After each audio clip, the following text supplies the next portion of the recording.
Ketika Anda punya mobil banyak, punya uang banyak, itu artinya Anda untuk senang itu tergantung banyak hal. Mobilnya banyak, uangnya banyak. Dengan orang yang nggak punya apa-apa, cukup bahagia dengan uang 10.000 atau seadanya. Logika yang dibangun adalah keren mana orang yang untuk bahagia butuh banyak hal dengan sedikit hal. Ini ku pinter putih. Pinter sing bahagia dengan sedikit hal. Itu cara kita bernegosiasi dengan zaman yang seperti ini. Kalau sering nasihati santri-santri sing teng kampung-kampung. Kon ketemu pangeran sowan gowo Alphard songo, gowo mobil miliar, gowo uang miliaran. Dengan sowan pangeran gowo sujud, yang mesti dibenarkan Allah itu pasti sujud. Nah sekarang itu niki wonten niki majelis mas saya ini wonten babat. Kalau sering menghindari dari acara-acara publik bukan karena apa-apa. Supaya orang itu terlatih nyaman dengan Allah Subhanahu wa taala. Kalau niku termasuk kalau boleh kalau sering cerita Mbak kecewa kalau boleh kecewa. Wong ape mulya wae ngenteni ngomong neng panggung, wong ngaji kok ngenteni neng panggung diundang. Itu biayanya mahal. Riyen mboten kiai ikhlas zaman Mbah Fayumi, Bude kula Mbah Hanid iku ketemu ngaji orang takok yo ngaji. Sakniki ngaji niku panggung, sound sistemnya rapi, kiyaine kecewa. MC-ne maklaran yang kecewa. Repot. Beragama itu menjadi mahal. Kalau nu sering ditanya sama sebagian gitu, kenapa Gus Jinan tidak jaga protokol dalam ilmu? Kalau cerita, dulu Rasulullah Shallallahu Alaihi Wasallam, niku melampah-melampah, gimana melampah-melampah? Niku tiang biasa nyegat di tenggalan. Ada perempuan Imro'atun min Khos'am. Niku Nabi pas masih berkendara, masih di atas unta. Ya Rasulullah, inna faridatawa ala ibadi adrokat abi syekhon kabiron. La yastatiu ayastamsika ala rohila. Wa fi riwayatin ayasbuta ala rohila. Niku boten terus Nabi tersinggung. Kok ning dalan, sowan, nggo gula mboten enten. Kula nu sering lampah-lampah teng pasar pandangan kalian anak kula sering ketemu ibu-ibu ditakoki, "Gus, beneran ketemu jenengan badhe sowan?" "Kowe apa? Badhe tanglet." Anak kula nu istikhadah. Senang kene ae gak repot. Jawab kalian ngadeg-ngadegan. Nak ke latihan kok terus Mas Umar Faruk mboten saged mutolaah riyin. Gayane ngongkon sopan wong ya asline ya mutolaah sik nih. Niku jelas di jalan. Ya Rasulullah, jenengan iki badhe haji, sayang bapak kula niku pun lumpuh. Tidak bisa ikut haji. Apa saya bisa menghajikan beliau? Jawab Nabi, na'am, ya bisa. Semenjak itu dikenal ada dua haji amanah. Satu orang yang sudah meninggal, kedua yang masih hidup tapi nopo lumpuh. Disebut hajjul ma'dud, hajinya orang lumpuh. Dan saya di mana-mana kampanye ini supaya ada kesadaran kalau secara teori nggak mungkin haji, niku saged diamanahkan meskipun belum nopo meninggal. Itu disebut hajjul ma'dud. Nah untungnya begini haji ma'dud. Niki wonten majelis Dewan Masyaikh. Sekarang tuh fatwa itu kalau nggak punya otoritas tuh nggak didengar. Ruwet.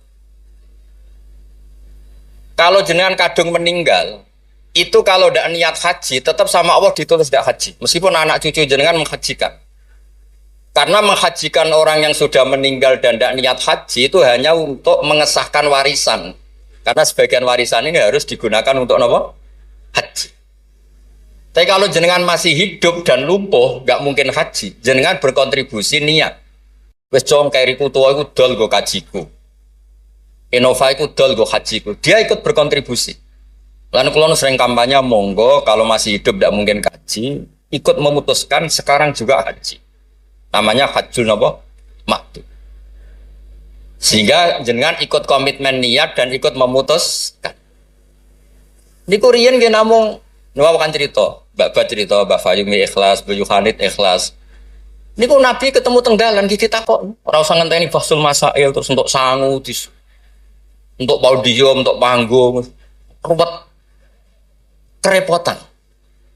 Nah dulu Fasul Masail itu hanya untuk diskusi mas'alatun muhtamilah. Satu keputusan fikih yang memper kanan, memper kiri itu memang butuh diskusi. Karena memang ada kemungkinan A, kemungkinan B. Kalau nggak perlu diskusi, memang kaulan wahidan itu dulu ya seketemunya dijawab. Saya beri contoh Mas Faruk supaya sampai ngaji ini tambah tahqiq. Misalnya begini, saya ini kalau sama Gus Mail, Mas Mail, yang harus hormat siapa? Kalau menurut struktur keluarga kulo ini pernah nom. Tapi nak nggak struktur umur, ambek mau jadi pengurus besar mau jadi. Ya mbak sing hormat kulo. Lalu yang dipakai yang mana? Struktur umur, apa struktur keluarga, apa struktur alim? Karena kita pasti punya status di bab alim, alim ini, di bab umur bagus ini. Terus sampean ketemu wong melarat. Wong melarat itu fadilah luar biasa. Wong sugih fadilah dermawannya biasa. Kalau dua orang ini ketemu yang harus hormat siapa? Sing melarat hormat wong sugih hormat wong melarat. Boten saged nak jare bapak kula ngeten. Ana wong melarat tuh matur teng bapak. Enak udah di wong sugih. Poso ora usah kerja, setengok-tengok ning omah ngenteni maghrib. Nah wong melarat tuh wis poso, macul, buruh. Repote koyo nopo? Terus wonten wong sugih, sing jawab yang sugih. Enak wong melarat biasa ramangan. Wong sugih kuwi esuk pecel, awan rawon, sore sithik nyate. Jadi yang ditinggalkan banyak. Nah sampean kan biasa ramangan. Lha iku jenenge muhtamil. Setelah didiskusikan ternyata sama-sama repot. Nah itu yang perlu musyawarah Mas Wan. Ada masalah sing muhtamilah. Karena memang kita tidak bisa menjawab dengan kaulan wahidan atau dengan al-mansus. Nah, dulu, ini cerita dulu. Ada ibadah-ibadah yang mujma' alaih sah. Misalnya kita kalau sujud kan dilatih umirtu an asjuda ala sab'ati a'zumin. Al-jabha wal yaden wal rukbaten wal kodamen. Al-jabha 1, yaden 2, rukbaten 2, kodamen 2, berarti 7. Kalau Anda sujud melibatkan anggota 7 itu disepakati apa? Sah. Tapi ulama dulu zaman Imam Syafi'i, beliau zaman ngarang Al-Um itu sudah ngeper. Wa yahtamilu ayyasihas sujud bil jabhati faqat. Li anna nabiyya da'a fi sujudi sajata laka wajhi. Walam yadhkur al-yaden wal rukbaten wal kodamen. Bisa saja sujud itu cukup bil jabhah sudah cukup karena Nabi ketika berdoa hanya ngendikan sajata laka wajhi. Nabi tidak menyebut dua tangan, dua rukbaten, dua kodamen. Nah ini namanya muhtamil. Nah kiai-kiai kita, guru-guru kita, kados Kiai Fayumi, kados Mbah Hanid, niku nggak mau resiko. Kamu nyari yang mesti sah. Gini ku melibatkan 7 apa? 7 anggota. Tapi untuk orang lain yang mungkin teng desa-desa terbelakang, kamu pakai kaul yang mungkin sah. Dan itu menjadi adat guru-guru kita. Kanggo awake dhewe disiplin, kanggo wong liya napa? Longgar. Karena kalau tidak begitu, kalau ilmu Anda tidak cukup pakai standar ideal, nanti wong desa-desa sing sujute angkrang-angkrang, Bang. Terus dianggap boten apa? Sah. Nah dianggap rasah terus modelnya ra salat. Nah itu cerita keilmuan sing enggak boleh enggak. Terus niki ampun jenengan iri terus Mbah Uli Mbah kula, buyut kula niku gak ada adik Mbah Mukid niki abahe niki. Mbah Hani itu midoane ibu kula. Terus kula nak undang niki Mbah, undang niki Mas. Terus kula nu kalah tuwa. Terus didolimi. Ya anggere bangsa kalah tuwa niku didolimi. Soale dipek menangi dhewe. Nak ngundang niku mboten nggih jenenge Mbah. Awas ora teko. Faruk itu buatan ngefek, alumni kados Mas Adam, Mas Wahid dari alumni sana buatan ngangkat, buatan terdaftar teng Loh Mahfud nih. Tapi nambah nih, masya Allah. Buatan nate ngekei undangan, pokoknya awas. Wingi ketemu kalau teng Lasem, terus buat catat tanggalnya. Ya memang isane mbah nih mau ngamuk. Ceritanya kuno. Tetes berfikih, berislam berfikih itu harus luas. Karena kalau tidak luas itu kita jadi yang repot. Misalnya ngeten, saya beri sekian contoh yang fikhun muhtamilun. Ada beberapa teori, kan ada usul fikih, ada kaidah fikih, juga ada fikih mateng. Misalnya jihad. Jihad itu diterangkan di kitab I'anatul Talibin itu wajibnya karena apa? Fardul wasail lal maqasid.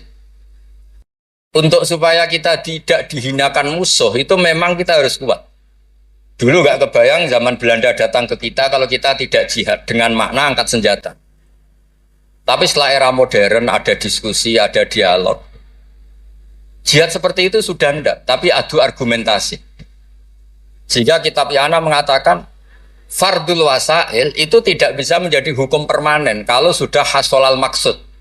Kalau Anda ingin mengangkat Islam, dulu itu ya karena musuhnya pakai senjata, kita pakai senjata. Kalau sekarang kan enggak, era modern, ada diskusi, ada argumen. Masuknya di ayat qul falillahil hujjatul baligh. Allah itu selalu agamanya dibela logika yang mapan.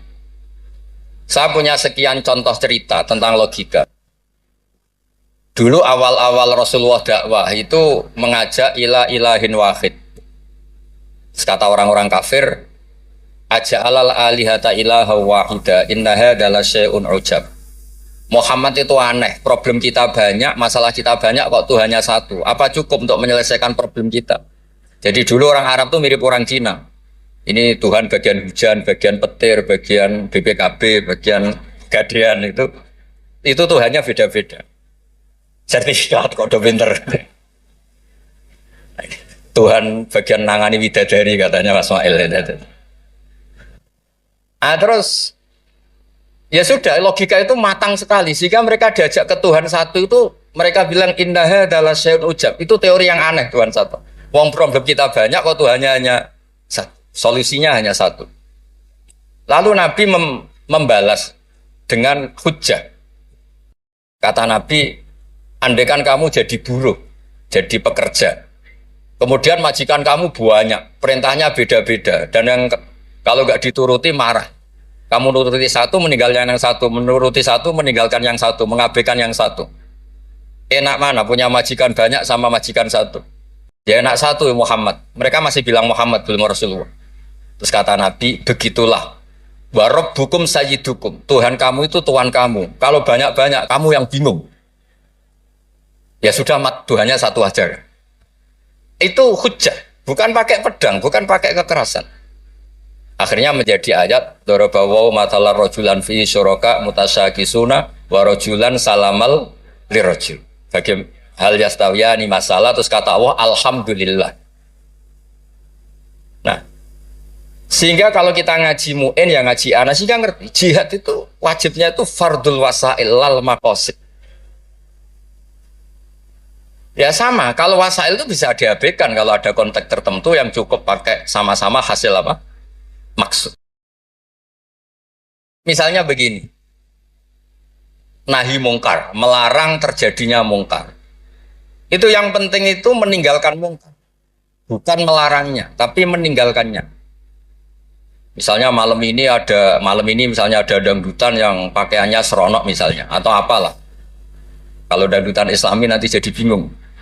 Maksudnya yang nonton ini haram apa enggak? Ini nanti Mas Umar Faruk fatwanya bingung. Misalnya yang karuan haram kan kita beri contoh atau apalah dangdutan atau yang lain dengan pakaian yang tidak pantas. Tapi kalau pantas ya enggak tahu saya hukumnya tanya Mas Faruk. Terus kiai-kiai itu kan senengannya jagongan.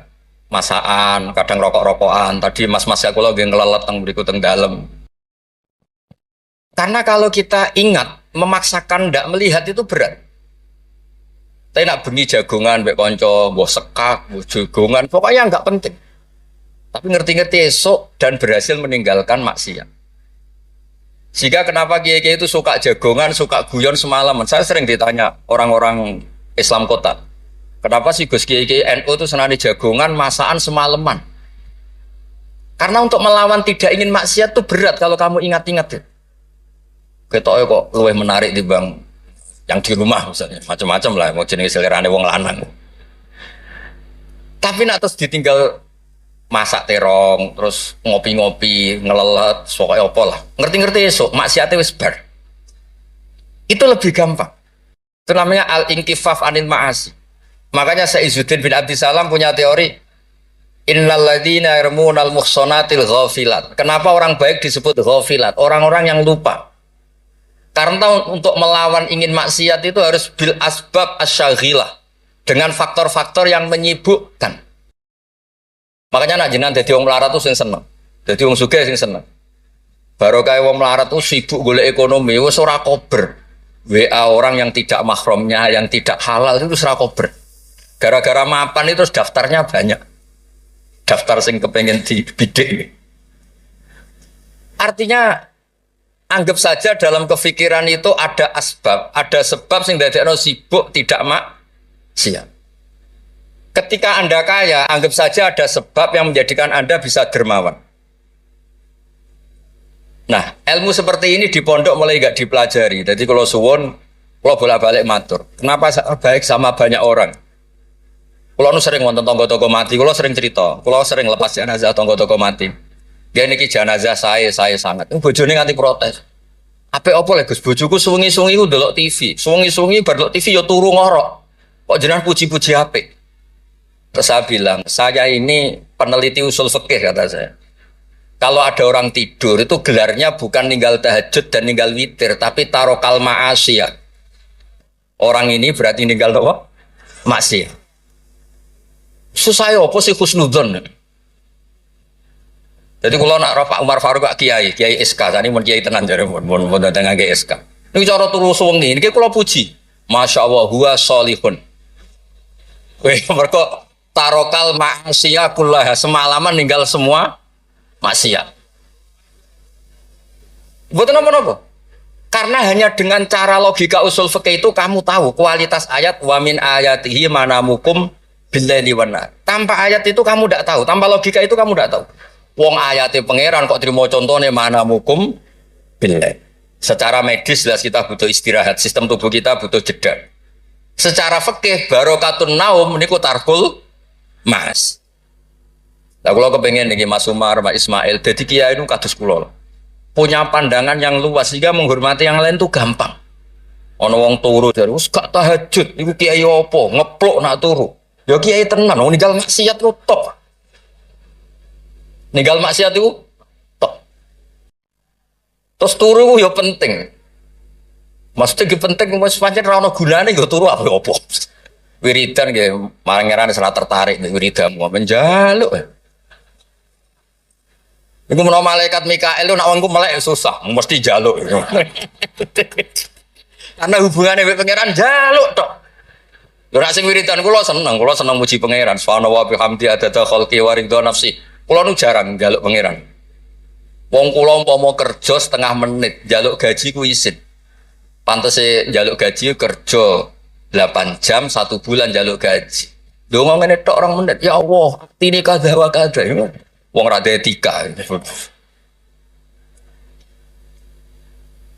Terus bukan maksud kula, kalau kita pakai ilmu itu semuanya menjadi mudah. Ya, kalau pakai ilmu itu semuanya menjadi apa? Mudah. Dulu para nabi-nabi dulu itu cara pandang itu pakai keilmuan. Dan itu yang disebut qul falillahil hujjatul baligh. Kula nu punya sekian cerita tentang logika-logika yang dibangun ulama. Ya kayak tadi misalnya sujud.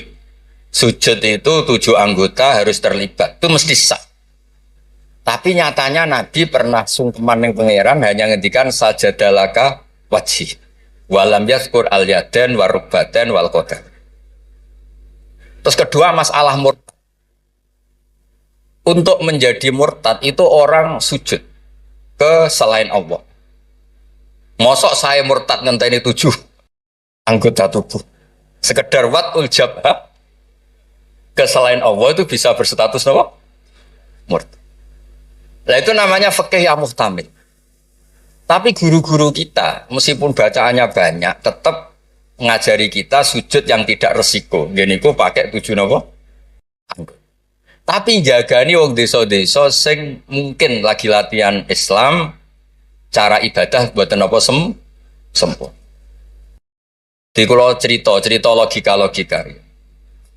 Nabi Ibrahim alaihissalam, Nabi Musa, Nabi Isa.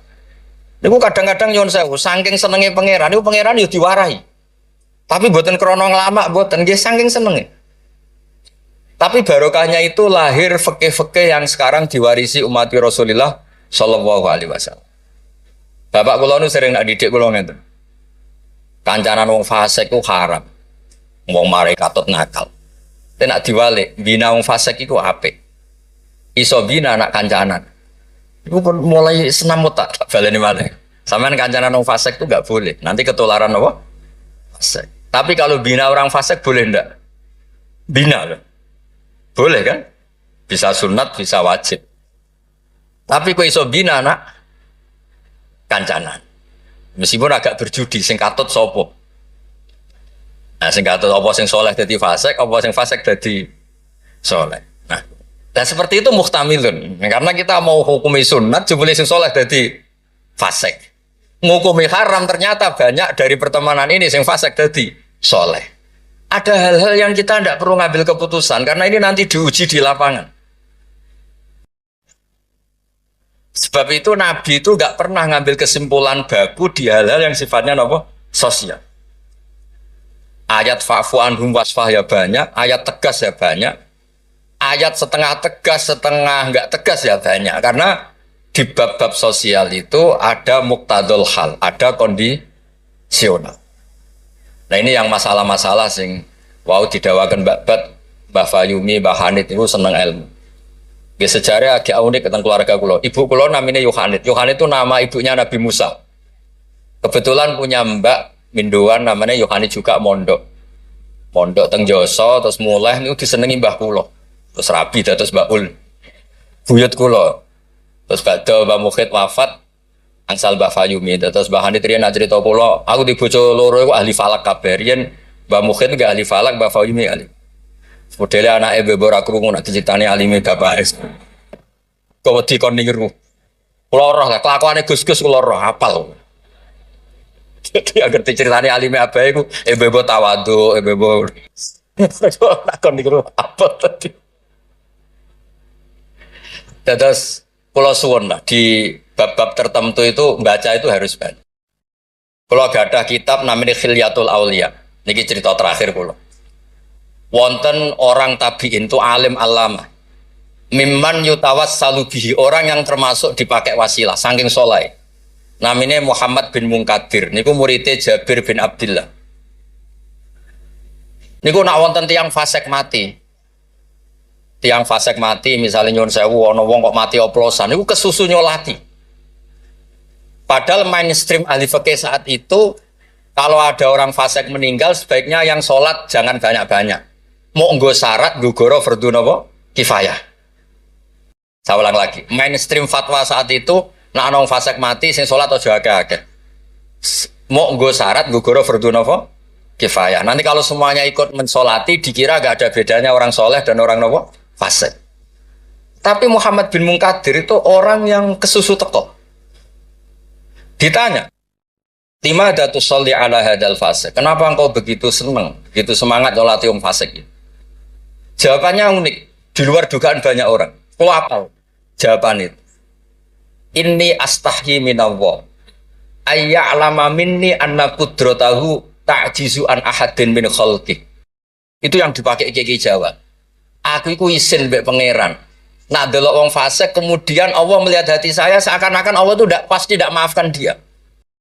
Jadi intinya beliau datang itu sebagai kepastian tauhid beliau sendiri bahwa maghfiratuhu wasi'at kullase wa rahmatuhu ammat kullase. Lagi NU Kiai Jawa gitu, ketemu wong fasik ya tidak mau nih saja sekarang fasik nanti soleh. Yang sekarang soleh ya naudzubillah min dzalik saja suatu saat tidak soleh. Wong barang sosial orang mesti kabeh. Kayak apa dulu Umar ingin bunuh Nabi tapi malah dapat nopo hidayat. Kayak apa Khalid bin Walid panglima yang menjadikan orang Islam kalah di perang Uhud. Akhirnya juga jadi orang nopo soleh. Jadi intinya itu Kiai Jawa itu tahu itu sehingga beliau ini kancaran nyun sewu wong fasik yo tenang. Tapi dalam konteks bina, saya lagi dalam konteks bina bukan melegalkan. Saya lagi dalam konteks bina bukan melegalkan. Karena Allah bisa saja mandu dia menjadi orang soleh. Bukan seperti orang lain setiap orang fasik dikafirkan, difasikkan seakan-akan tidak ada harapan tobat. Nah, ini yang menjadikan tambah susah kan. Makanya dalam sebuah riwayat dikatakan siapa? Ala unabbiukum bil faqih kulal faqih. Kamu tahu orang yang paling ahli fikih paling pinter. Jawabannya kila, jawabannya Nabi wakila Ali itu dalam ilmu hadis ada mengatakan itu dawe Nabi wakila dawe Ali. Apapun itu dawe orang top lah. Malam yuknitin nas min rahmatillah walam yu'ayyizum min rahmatillah. Jadi malam yuknitin nas min rahmatillah. Orang pintar itu siapa? Yang tidak bikin orang lain putus asa. Walam yu'aminhum min makrillah, dan yang sedang soleh pun tidak merasa sok-sokan memiliki Allah Subhanahu wa ta'ala. Terus orang lain divonis apa? Itu juga yang menjadikan kiai-kiai kita ketemu wong soleh hormat, ketemu orang fasik ya respect, karena berharap suatu saat tobat. Itu yang ditiru Rasulullah SAW ketika orang Taif, ya Bani Abdul Yalil, pokoknya orang Taif kayak begitu bencinya sama Nabi sampai melempari batu ini itu, terus malakul jibal ingin menghabisi mereka. Kata Nabi apa? Jangan. Inilah arju ayyukhrijawah min aslabihim ma ya'budu wa la yusyriku bihi syai'an. Bisa saja bapaknya begini, tapi suatu saat anak-anaknya jadi orang yang luar biasa. Dan itu yang sekarang kelihatan. Sering ada wisuda tahfidz itu yang nangis itu bapaknya. Gus, kalau mau Quran ora iso, kok anak kula hafal Quran, napa kula niku ngipi. Wadah, kanca sing saged maca kitab bapake mboten roh Arab. Dari itu harapannya Nabi ya seperti itu. Nak bapake ra kena nggih napa? Anake. Ampun kados kula riyen di kanca mondok nuwakale ra karuan. Riyen kan mboten telepon, bapake disurati nak anake nakal, bocahe tenang ae. Bapak disurati pengurus kayak kok tenang. Bapak kula buta huruf wis tenang mawon. Bapak kula buta huruf. Nggih wonten sing mondok umur 2 tahun wis ngrasa pinter. Kampung kula terbelakang, Gus iso tahlil sudah kepo pintere pol. Lah lha apa kula ngalem-ngalem iso maca Wahab, macakno sapa? Nggih tiyang kathah. Tapi apapun itu kula suwun, terus wow kampanyane babat mono tawassut tawazun lah kampanye PBNU wae. Nah kula sesuai kampanye sebagai hasil yang saged ngaji guys, yang yen bapak kula niku terkenal pinter ngaji. Nah nek kula nyali cerita bapak kula terkenal ngaji itu kok Gus Ismail Gus Umar iku kudune nyali. Wong iku kudu siap cerita bae. Mergo ora ana wong apik kecuali memaklumatkan diri wattaba'tu millata abai Ibrahim wa Ismail wa Ishaq. Jadi wattaba'tu millata abai Ibrahim terus wa Ishaq wa Yakub. Aku yo anut bapak-bapakku. Bapak-bapakku luar biasa. Ibrahim, Ishak, Yakub. Kita tahu Nabi Yusuf bin Yakub bin Ishak bin Ibrahim. Tapi aja bangga kehormatan bapak etok kudu wattaba'tu anut. Bapak alim ya melo alim. Mak bapak ahli falak iso falak. Nak bapak untuk salam template rapopo ditiru ya rapopo. Masa untuk repot tok rantuk seneng enggak apa-apa lah. Islam tuh fit dunya hasanah wa fil akhirati napa? Hasanah. Ojo kok fit dunya hasanah gelem. Bareng bapak yang alim, bapak yang alim iku wong dhisik, wong saiki ora oleh ngoten niku boten ngasa. Kula sinau tafsir Bedawi niku kitab gadane Mbah Mukhid disilai lek Kolek Lukman. Riyen niku saking radine dhuwit. Kitab tafsir Bedawi niku kula roh tulisane Basal nggih Basal misanane Mbah kula nggih misanane niki misanane Basal nggih kondang. Terus Mbah Badiah niku Mbak Yune abae niki. Adik buyut kula. Kula ajane buyut kula paling barep, ajane nak menang buyut menang kula kabeh. Buyut kula niku barep. Jadi gara-gara buyut kula barep, kula generasi ke-6 niki generasi ketiga terus digo kalah-kalah ngeten iki. Tapi alhamdulillah baru kayak barep menawa dongane ngalim luwih dhisik. Jadi sampai pangeran di ACC riyen terus saya. Terus riyen niku wattaba'tu millata abai.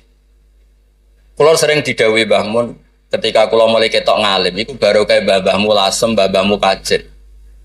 Mergo Allah ora dadekno generasi top kecuali Allah nyebut Mbah Baisik. Bariku lagi amma al-hidayah. Gini kok Allah nyebut ulaikal ladzina an'ama Allahu 'alaihim minan nabiyyin. Orang-orang baik sing disebut babai min dzurriyyati Adam wa mimman hamalna ma'anu. Terus wa min dzurriyyati Ibrahim wa nembe wa mimman hadaina wastabaina. Jadi Allah gak ada adat nak wong saleh mesti didelok babai. Ngregani. Ono tanah ijek melarat tetap mulang, diterima babat masih melarat telah susah lah zaman Mbak Fayub melarat kita tetap mulang. Nak wong boten kiai kan kesel istirahat, kesel istirahat. Kiai boten kesel lah napa? Mula. Lha iku sing diregani bapak kalian Allah. Lan Allah nak nyebut wong soleh mesti sing disebut ku babai. Min dzurriyyati Adam wa mimman hamalna man. Terus sampai wa min dzurriyyati Ibrahim wa Israil terus lagi wa mimman hadaina wastabaina. Terus kemudian hidayah itu siapa saja. Tapi selagi jadi mbah-mbah alim niku disebut riyen kalian Allah. Mergo Allah kepen ngregani jasane bapak. Sampai Rasulullah sing Sayyidul Khalqi sing karuan mesti wong apik. Ketuane bahkan tetap disebut millata abikum Ibrahim. Terus niki nggih cerita tentang Gus-gus tentang neng-neng kersane aja niru mulyane tok ya niru ngalime. Anak mulyane wancen alumni ambek Gus ya tetep nyucup pokoke hormat mbek mantu ya nyucup serais walim ora pokoke cucap-cucup. Maksudnya ku ya ana regane kabeh ku ana napa? Ana regane. Dados wonten wattaba'tu millata abai Ibrahimah wa Ishaqa wa Yaqub. Dadi yo nyebut bapak tapi yo nyebut wattaba'tu. Aja nyebut mbah-mbah gagah tapi mboten apa? Wattaba'tu. Nggih niku mawon niki kula wau matur kula pun uzlah mun pamit saja acara ngene nang ngaji kula wis ngaji sing gampang-gampang mawon. Ngaji kok repot nganggo podium, nganggo maklar, nganggo wae nak jenengan eskal hukum tangker kula ketemu teng dalan kula jawab. Kados wau imro'atun min fas'am. Nabi nu gampang ketemu teng dalan ditakoki gitu dijawab. Sampeyan takok Kiai Faruk mesti teng dalan mboten sopan takok teng dalan. Jebule wau. Mutola. Lha kula nu sering didolano alumni-alumni sarang sing teng Papua teng pundi-pundi. Gus jenengan aja mati, Gus kula ora sida dadi kiai. Yang ngerti takoki itu tangklet. Gus niku hukume piye? Nggak sore aku sibuk. Saiki Gus wong sing takok ngenteni. Bareng pun kula jawab nggih dijawab dekne kok pinter-pinter dhewe. Ya ora muni jare kula. Tapi wau jare ketikane babat kiai syaratnya ikhlas ngoten niku kula ya ora piye-piye. Ya mau gremeng sithik-sithik. Syaratnya ikhlas. Dadi kula niku urip didongakno kiai-kiai sing ora jelas niku sing digo takok-takokan. Nggih lumayan lah ono gunane no. Ya, wassalamualaikum warahmatullahi wabarakatuh.